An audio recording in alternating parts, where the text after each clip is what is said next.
Everyone, আমি মুনমুন ভট্টাচার্য। রানী স্ট্রিমল্যান্ডে তোমাদের welcome. আশা করছি তোমরা ভালো আছো। চ্যানেলে যারা নতুন আছো তারা কিন্তু চ্যানেলটাকে সাবস্ক্রাইব করে নিও, পাশে থাকা বেল আইকনটা প্রেস করে নিও যাতে করে আমার ভিডিও আসলে তোমাদের কাছে পৌঁছে যায়। সকালের ব্রেকফাস্ট রেডি করছি, বেসনের চিলা। এটা কিন্তু আমি খাবো। হাজব্যান্ডকেও কিন্তু ব্রেকফাস্ট রেডি করে দিয়েছি, ও নিয়ে কিন্তু অফিস চলে গেছে। আর লাঞ্চও রেডি করে দিয়েছিলাম, লাঞ্চ বক্স রেডি করে দিয়েছি। আমার সকালের কিচেন ক্লিন হয়ে গেছে। এই যে এটা করেছি বড়ি দিয়ে লাউয়ের তরকারি, নিরামিষ লাউয়ের তরকারি। আর আছে হাঁড়িতে ভাত, সেই সাথে রয়েছে এটা অদ্ভুত একটা তরকারি, পটল আলু দিয়ে মাছের ঝোল। আমাদের বাড়িতে কোনোদিনই হয়নি পটল আলুর ঝোল দিয়ে মাছের ঝোল, তবে ও বললো ওদের বাড়িতে নাকি বেশ হয়েছে এই আইটেমটা। তো আমাকে বলে এরকমভাবে তো তুমি বানাতেই পারো পটল দিয়ে। আমি বললাম ঠিক আছে, বানিয়েই দেবো। তাহলে সবজিও খাওয়া হবে, একটু এক্সট্রা করে সবজিটা রান্না করারও দরকার নেই। ঘড়িতে দেখলে 10:30 বেজে গেছে। আর এখন আমি আমার বেডটা ক্লিন করে নেব। সকাল থেকে কিন্তু ভীষণ বৃষ্টির ওয়েদার। এখানে কিন্তু 10-12 দিন থেকে টানা বৃষ্টি হচ্ছে। না, টানা এক নাগারে বৃষ্টি হচ্ছে না, মানে ওই বলতে চাইছি 2 ঘন্টা বৃষ্টি হচ্ছে, থামছে, আবার 4-5 ঘন্টা পর বৃষ্টি হচ্ছে, তবে টানা বৃষ্টিটা প্রতিদিনই থাকছে। এই যে বেড কিন্তু ক্লিন হয়ে গেছে। এখন আমি নিজে ফ্রেশ হব, দেন আমার নিজের টাইম বার করব স্টাডি করার জন্য। এখন কিন্তু আমার স্টাডি টাইম, এটা আমি মোটামুটি ধরে নাও 3 ঘন্টা বা 2 ঘন্টা আমি কন্টিনিউ করব। ল্যাপটপটা নিয়ে আসবো, ল্যাপটপটা আমাকে ভীষণভাবে হেল্প করবে। এটা কিন্তু আমার নিজস্ব ল্যাপটপ নয়, অ্যাকচুয়ালি এটা হাজব্যান্ডের ল্যাপটপ। এখন তো আমারই হয়ে গেছে। যেটা বলতে চাই সেটা হচ্ছে, আগের দিন ভিডিওটা তোমরা দেখেছো লক্ষ্য করে, মানে আগের দিন বলতে সোমবার আমি ভিডিও দিয়েছিলাম লাস্ট। তো সোমবারের ভিডিওটা আমি খুব তাড়াতাড়ি ক্লোজ করে দিয়েছিলাম। তো সেটার রিজনটা আমি বলতে চাই অ্যাকচুয়ালি কি, অ্যাকচুয়ালি আমি নদিয়া ডিস্ট্রিক্টের মেয়ে। তো আমার মায়ের হঠাৎ করে অ্যাকচুয়ালি শরীরটা খারাপ হয়ে যায়। তো মায়ের যেহেতু শরীরটা খারাপ হয়েছিল, তো আমি সেদিন ব্লগটা আর কন্টিনিউ করার মতো আমার মেন্টালিটি ছিল না অ্যাকচুয়ালি। হ্যাঁ, সেদিন আরও একটা রিজন ছিল, সেটা হচ্ছে প্রচণ্ড এখানে ঝড় বৃষ্টি হঠাৎ করে এসে গেছিলো। মেঘের অবস্থা তোমাদের লাস্ট টাইমে দেখিয়েছিলাম কী অবস্থা হয়েছিল। তো তাও আমি চেষ্টা করতাম ব্লগটাকে কন্টিনিউ করার, বাইরে বৃষ্টি হলেও বা প্রচুর ঝড় বাতাস হলেও। কিন্তু মায়ের শরীরটা ভীষণই খারাপ ছিল। তোমরাও সবাই এই সময়টাতে ভীষণ সাবধানে থাকো, কেননা সব জায়গাতে এই জ্বরটা হচ্ছে, নট অনলি ওয়েস্ট বেঙ্গল। এখানে আমরা আছি মানে রাজস্থান, এখানেও কিন্তু প্রচুর জ্বর হচ্ছে, মানে ভাইরাল ফিভার হচ্ছে। আর আমার এখানের প্রবলেম হচ্ছে, তোমরা হয়তো লক্ষ্য করে থাকবে যে বিছানাতে আমার সবসময় মশারি থাকে। এই মশারি বারবার ভাঁজ করা, বারবার তোলা, গোছানো আমার পক্ষে পসিবল না। তোমরা দেখে হয়তো এটার নেগেটিভ কমেন্ট করতে পারো, তো সেটা আমি তোমাদের এক্সপ্লেন করছি। এখানে ডেঙ্গু হয়, প্রচুর ডেঙ্গু হয়, মানে এত ডেঙ্গু হয় মানে সেটা ধারণার বাইরে। আর ঠিক এই সিজনটাতে ডেঙ্গু হয়, আমার দুবার ডেঙ্গু হয়ে গেছে। তো মশারিটা টাঙানো থাকে এই কারণেই, মানে ফেলা থাকে বিছানাতে এই কারণেই যে আমি ওটা টাঙিয়ে এর ভেতরেই বসে কখনো কাজকর্ম করি, পড়াশোনা করি, টেবিলে কিছুক্ষণ বসিয়ে দেন আবার বিছানাতে এসে যাই। শোয়ার সময়, দুপুরবেলায় শোয়ার সময় মশারির ভেতর থাকি, এবং বিকালবেলাতেও অনেকটা টাইম এই মশারির ভেতর বসে কাজকর্ম করি। ঠিক এই সিজনটাতে, মানে এই ঝড় বৃষ্টি হলো, চারিদিকে জল জমবে, প্রচুর ডেঙ্গুর একটা প্রকোপ আছে এখানে। তো যার কারণে অ্যালার্ট থাকা, আর কিছুই না। আর তোমাদেরকেও বলছি, ওয়েস্ট বেঙ্গলেও ডেঙ্গু হচ্ছে, অবশ্যই বাড়িতে মশারি ব্যবহার করবে শোয়ার সময়। আর সেই সাথে বাড়ির আশেপাশে দেখবে অনেক ছোটো ছোটো জিনিসপত্রে যেগুলো ছড়িয়ে ছিটিয়ে থাকে, অনেক কিছুতে জল জমে যায়। তো সেটা কি করবে, ওই জল থেকেই কিন্তু অ্যাকচুয়ালি মশা ডিম পাড়ে, বা দেখবে কি ওই জমা জল থেকে কিন্তু মশার লার্ভা থাকে। অর্থাৎ সেগুলো তোমরা কি করবে, সেই জলগুলোকে তোমরা ফেলে দেবে, বাড়ির আশেপাশে কোনো জল জমা হতে দেবে না। ব্যাস এটাই, আর কিচ্ছু না। তো বাড়ির আশেপাশে বাড়ির আশেপাশে জল জমা না হতে দিলে ম্যালেরিয়াও হবে না, ডেঙ্গু হবে না, যেটা এই সিজনটাতে এই বৃষ্টি হওয়ার কারণে প্রচুর হয়। তো আমিও তাই করেছি। আমার ছাদের উপরে অনেক কিছুতেই জল জমে যায়, অনেক পাত্রে জল জমে যায়, টব রয়েছে, টবের মধ্যেও জল জমে যায়। তো আমি করি কি, টবে এখন তো গাছগুলো নেই, আমার সব গাছ মরে গেছে। আগে গাছ লাগিয়ে গিয়েছিল এর আগে, যখন মা এসেছিলো 6 মাস আগে, তো মাই মেনটেন করেছিল। আমার হাতে গাছ একদমই বাঁচে না। তো আমি মানে সেটাকে ঠিকঠাকভাবে পরিচর্যাও হয়তো করতে পারি না, তো যার কারণে হয়তো গাছ বাঁচে না আমার হাতে। তো মা করে গেছিলো, তারপরে গাছগুলো মরেও গেছে ঠিকঠাক কেয়ার না করার জন্য। হতে পারে আমার কোনো ফল্ট ছিল, চেষ্টা যে একেবারে করিনি সেটাও না, গাছগুলো বাঁচিনি, জানি না কেন বাঁচিনি। তো তারপরে ওই টবগুলোতে কী হয়, জল জমে থাকে, ওখান থেকেও কিন্তু মশার উৎপত্তি হয়। তো এরকম যদি বাড়ির আশেপাশে যদি কোনো এরকম জল জমে থাকতে দেখো, কোনো পাত্রে হোক বা কিছুতে হোক, বালতিতে হোক, সেগুলো যেন দীর্ঘদিন জল জমা না থাকে, সেগুলোকে উপর করে দেবে যাতে জলটা সরে যায়। তো এটাই, এভাবে প্রিকশন নেবে। আর বাড়িতেই হাতের কাছে ওডোমাস রাখবে, গায়ে প্রয়োজন হয় হাতে পায়ে ওডোমাস মেখে নেবে যাতে মশার, ওডোমাসে অ্যাকচুয়ালি ইউক্যালিপটাস অয়েল থাকে, যেটা থেকে মশা আর কি অনেক দূরে পালিয়ে যায়। তো ওটা একটা করতে পারো, ওডোমাস রাখতে পারো, মশার ব্যাট পাওয়া যায়, মশা মারার ব্যাট পাওয়া যায়, সেগুলো কিনে রাখতে পারো, অল আউট ইউজ করতে পারো, বা পার্টিকুলার এরকম কোনো মসকিউটার কিলার কিছু অল আউটের মতো জিনিস রাখতে পারো, যাতে করে ঘরের মধ্যে মশা না আসে। বা আরেকটা আছে ফার্স্ট কার্টের একটা মশা মারার জিনিস রয়েছে, সেটাও ব্যবহার করতে পারো। এই আর কি। তো মায়ের অ্যাকচুয়ালি শরীরটা ভীষণই খারাপ হয়ে গিয়েছিল, মায়ের জ্বর হয়েছে প্রায় 7-8 দিন থেকে জ্বর। আমাকে বলেনি, যেহেতু আমি এতটা দূরে, এই 2000 কিলোমিটার দূরে বসে আছি, আমি যেহেতু টেনশান করব। আর প্রচুর বাবা অ্যাকচুয়ালি আমার বেঁচে নেই, বাবা এক্সপায়ার করার পর থেকে কিন্তু আমি প্রচণ্ড আরোভাবে উইক হয়ে গেছি। মনে হয় যে গার্জিয়ান মা আছে, মাকে টেক কেয়ার করা দরকার, ঠিকঠাকভাবে আমার কাছে আনা দরকার। তো অবভিয়াসলি আমি মা ওখানে যেহেতু একা রয়েছে, আমার দাদাও আছে, বাট যেহেতু মানে সেটা আদার্স ব্যাপার। তো আমি মনে হয় যে এখানে এনে রাখলে পরে মাকে ঠিকঠাক আমি পরিচর্যা করতে পারবো, মাকে ঠিকঠাকভাবে আমি কেয়ার করতে পারবো। তো দুর্গাপূজার পরে, দুর্গাপূজার টাইমে যখন আমি বাড়িতে যাব, কলকাতাতে যাব, তখনও অনেক ভিডিও আমি করব, আমার শ্বশুরবাড়িতে থাকবো সেই সময়টাতে, মাকে নিয়ে আসবো। তো অনেক এক্সাইটিং ব্লগ হতে চলেছে, তোমরা সাথে থাকো আমার। আর হ্যাঁ, এখন মা সুস্থ আছে, মায়ের জ্বরটা কমেছে। আমি ভীষণ টেনশানে, আমার রাতে ঘুম পর্যন্ত উড়ে গেছিলো একটা রাতে, এত আমি টেনশান খেয়ে গেছিলাম, বিলিভ করতে পারবে না। 103 জ্বর ছিল। আমি বলছিলাম যে গা একটু 15 মিনিট বাদে বাদে গা স্পঞ্জ করতে। এবার উঠে তো মাকে মানে জলটাও গরম করতে হবে, তো সেটা একটা ব্যাপার।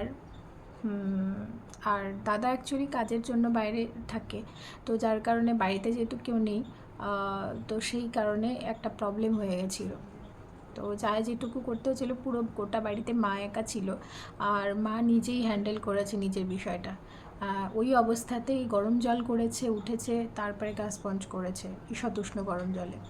তো আস্তে আস্তে এখন মা ঠিক আছে। আর সমস্ত টেস্ট হয়েছে, dengue, malaria, typhoid, liver test হয়েছে, এভরিথিং ইজ ওকে এখন আপাতত। অ্যান্ড মা ঠিকঠাকও আছে। তোমরাও প্রে করো আর আমিও প্রে করি মা যেন এটা রিকভার করতে পারে এবং ঠিকঠাক হয়ে যায় পুরোপুরিভাবে। এই আর কি। আর পুজোর সময় তো আমি আমার মাকে নিয়েই চলে আসবো। বাড়ি ঘরের অবস্থাটাও আমার খুব একটা ভালো নেই, কেননা ঘরের থেকে জল পড়ছে বাড়ির কাণ্ডে। অ্যাকচুয়ালি বাড়িতে গার্জিয়ান না থাকলে যেটা হয়, আমার বাবা মারা যাওয়ার সাথে সাথেই সব কিছুর দিক থেকে একটা প্রবলেম চলে আসলো। তো সেটা আমি তোমাদেরকে পরে কখনো শেয়ার করব। তো আমি এখন এই মুহূর্তে চাই যে মা আমার কাছে এসে থাকুক, এবং আমার হাজব্যান্ডও সেম, ও সেমভাবেই এটাই চায় যে মা আমাদের কাছে এসে থাকুক, মা সেফ থাকবে বা আমরা কাছে থেকে মাকে টেক কেয়ার করতে পারবো। তো এটাই আর কি। তো মায়ের টেস্ট রিপোর্টগুলো ওকে আছে, এটা আমার একটা মানে টেনশন মুক্ত হওয়ার কারণ। আর আপাতত মায়ের জ্বরটা কমেছে। আর আমি ওই অনলাইনে যেটুকু করার করি, অনলাইনে টুকটাক করে বাড়িতে এটা ওটা সেটা পাঠানোর চেষ্টা করি, যেহেতু মা এখন অনেক উইকলি ভেঙে পড়েছে। সেই কারণে একটুখানি ডিম, মোর শপ আছে, তো মোর শপে ওদেরকে অর্ডার করলে পরে খুব ফাস্ট ডেলিভারি দেয় আর কি। তো ওখান থেকে একটু ডিম, একটু মাখন, একটু পনির, এরকম কিছু ছোটো ছোটো ছোটো ছোটো আইটেম আমি বাড়িতে পাঠানোর চেষ্টা করি। তো এই আর কি। আরও একটা কথা বলতে ইচ্ছা করছে আমার ভীষণভাবে, সেটা হচ্ছে আমি না সব দিক থেকে ফেলিওর হয়েছি। কোথাও গিয়ে আমার মনে হচ্ছে যে আমি একটা দিকে যদি সাকসেসফুল হতে পারি, তাহলে আমি আমার মাকে হ্যাপি করতে পারবো। আমি জীবনে বাবাকে হারিয়েছি, আমি না মাকে আমি অসুস্থ এভাবে দেখতে পারবো না। আর আমি চাই মাকে আমি কোনোভাবে একটা হ্যাপি দেখতে। তো আমি যদি এখান থেকে যদি ওয়েস্ট বেঙ্গলে গিয়ে আমি যদি মানে জব করি, ওয়েস্ট বেঙ্গলে গেলে আমি জব করতেই পারবো, প্রাইভেট সেক্টরে জব করতে পারবো, স্কুলে জব করতে পারবো, আদারওয়াইজ ব্যাঙ্কিংয়েও জব করতে পারবো। তো রিসেন্টলি একটা আমার ব্যাংকের জবের ব্যাপারে কথা চলছিল, বাট কোথাও গিয়ে মনে হচ্ছে যে আমি যদি ওখানে চলে যাই, ওয়েস্ট বেঙ্গলে চলে যাই, তাহলে আমার এখানের অনেক কিছুই আমার অসম্পূর্ণ থেকে যাবে। মিনস এ না যে হাজব্যান্ড চায় না যে জব আমি করি, এরকমটা না, চাই, বাট কোথাও গিয়ে আমাদের যেহেতু 3 বছর হয়ে গেছে, তো আমাদের নেক্সট কিছু প্ল্যান আছে। তো সেই প্ল্যানগুলোর জন্য আমার তো এখানে থাকতেই হবে। প্রথম কথা মানে হাজব্যান্ডের সাথে থাকাটা ভীষণ জরুরি। আর নেক্সট যেটা এখন যেটা আর কি বাবা মারা চায় দু বাড়ি থেকেই, যে আমাদের নাতিপুতি কবে হবে, এরকম একটা ওদেরও এক্সপেকটেশান আছে আর কি। তো সেটার জন্য আমাদের সেই প্ল্যানিংগুলোকে ফুলফিল করার জন্য তো অবভিয়াসলি আমার এখানে থাকাটা খুব জরুরি। আর তোমরা সবাই প্রে করো, অবভিয়াসলি প্রে করো যে সেটা যেন পসিবল হয়। আর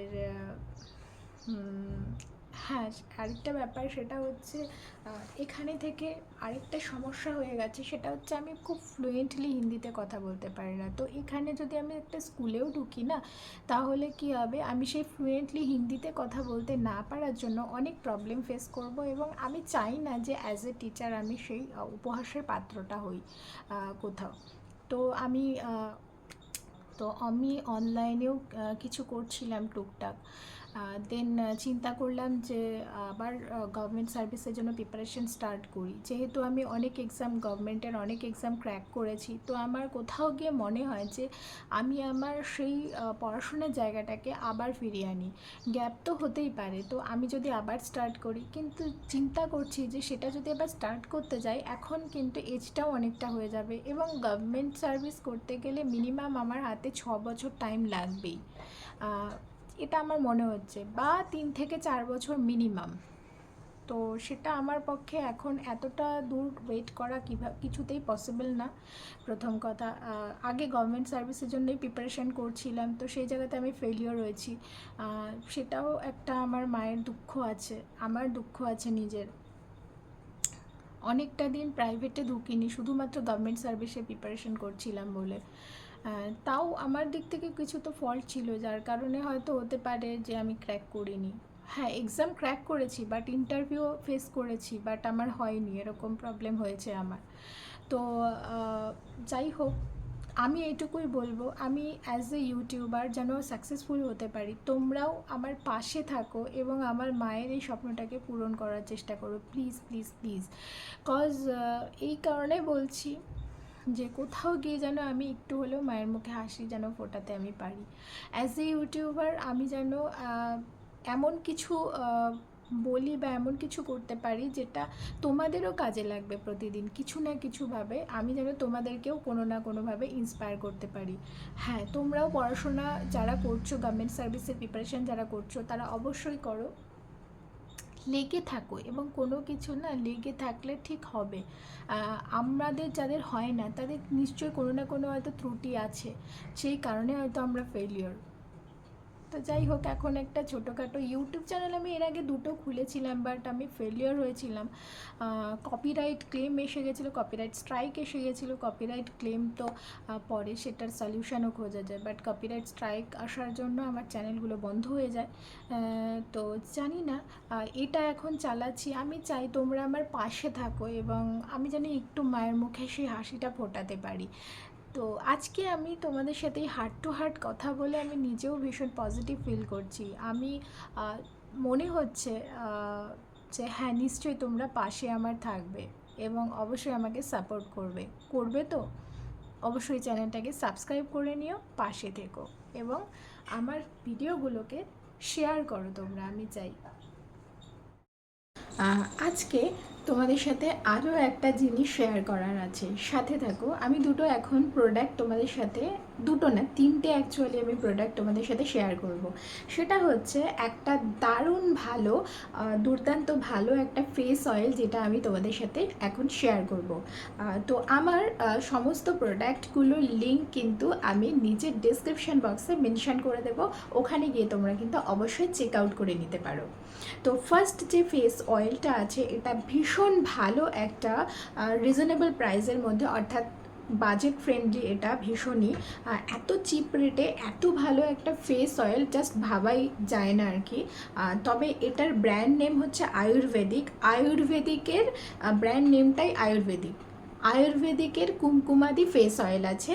এটা ভীষণ ভালো। এর মধ্যে কিন্তু এটাতে অ্যাকচুয়ালি স্পটলেস, ওরা ক্লেম করছে যে spotless, radiant and brighter skin এটা ইউজ করলে পরে পাওয়া যায়। অবভিয়াসলি আমি এটা ইউজ করছি, আমার এর আগে একটা বটল আমি খতম করেছি, আর এখন এই বটলটা কিন্তু এতটা মতো শেষ হয়ে গেছে। তো ভীষণই ভালো, এটার গন্ধটাও খুব সুন্দর। তো এটাতে বেসিক্যালি অনেক স্যাফরন রয়েছে, তারপরে স্যান্ডেলউড রয়েছে, আরও অনেক কিছু রয়েছে আয়ুর্বেদিক যেহেতু এটা। তো এরকম একটা ফেস অয়েল তোমরা কিন্তু স্কিনে, নেকে, হাতে কিন্তু ইউজ করে নিতে পারো। ভীষণ ভালো এই ফেস অয়েলটা, তোমরা ইউজ করে দেখতে পারো। আমার কিন্তু স্কিন অনেক টাইট হয়ে গেছে। তাছাড়া সব থেকে যেটা আমি আমার মানে এটাতে প্লাস পয়েন্ট যেটা আমি লক্ষ্য করেছি সেটা হচ্ছে পিগমেন্টেশন, হাইপার পিগমেন্টেশনের প্রবলেম ছিল আমার স্কিনের মধ্যে, কালো কালো ফুটফুট পিগমেন্টেশন, হাইপার পিগমেন্টেশনের দাগ ছোপ পড়ে গেছিলো। তো সেটা না রিডিউস হয়ে গেছে, এবং আছে অল্প অল্প সামান্য আছে। তবে আশা করছি এগুলো তো অ্যাকচুয়ালি হরমোনাল ইমব্যালেন্সের কারণ হয়, অনেক সময় সানস্ক্রিন ইউজ না করার কারণে হয়। তো আমার হরমোনাল ইমব্যালেন্সের প্রবলেম আছে, তো সেটার জন্য আমার আসে এই জিনিসটা। তো এটা তোমরা কিন্তু যাদের যাদের এরকম আছে আর স্কিনটাকে টাইট করতে চাও, কমপ্লেকশন ফেয়ার দেখাতে চাও, তারা কিন্তু অবশ্যই এই ফেস অয়েলটা ইউজ করবে। অনেক বেশি ফর্সা লাগবে এটা ইউজ করলে। আস্তে আস্তে তোমরা একটু সময় দেবে, আস্তে আস্তে তোমরা আফটার 3 মান্থ তোমরা বুঝতে পারবে। 1 সপ্তাহের মধ্যেই কিন্তু তোমরা একটা মুখের মধ্যে দুর্দান্ত একটা মানে গ্লো বা স্কিন টাইট হয়ে যায়, এটা তোমরা লক্ষ্য করবে। আর পুরোপুরি যদি স্কিনটাকে ঠিকঠাক দেখতে চাও, আফটার 3 মান্থ তোমরা এটা পুরো রেজাল্ট পেয়ে যাবে। ভীষণ ভালো এটা। আর নেক্সট আমার কাছে একটা লিপ টিন্ট রয়েছে, লিপ চিক টিন্ট। অ্যাকচুয়ালি এটা চিকে ইউজ করতে পারবে, এটা লিপে ইউজ করতে পারবে। অলরেডি আমি একটু হালকা করে দিয়ে আছে, অতটা বোঝা যাচ্ছে না, অ্যাকচুয়ালি অনেক সকালবেলায় দিয়েছি এটা আমি। এটা ভীষণ ভালো। কালারটা অ্যাকচুয়ালি বেবি পিঙ্ক কালার আছে, জানি না এটা বোঝা যাচ্ছে কি না, হেজি আসছে মেবি। এটারও আমি লিঙ্কটা কিন্তু আমার ডেসক্রিপশন বক্সে শেয়ার করে দেবো। নেক্সট যে প্রোডাক্টটা আমি দেখাবো, 3 নাম্বার প্রোডাক্ট, যেটা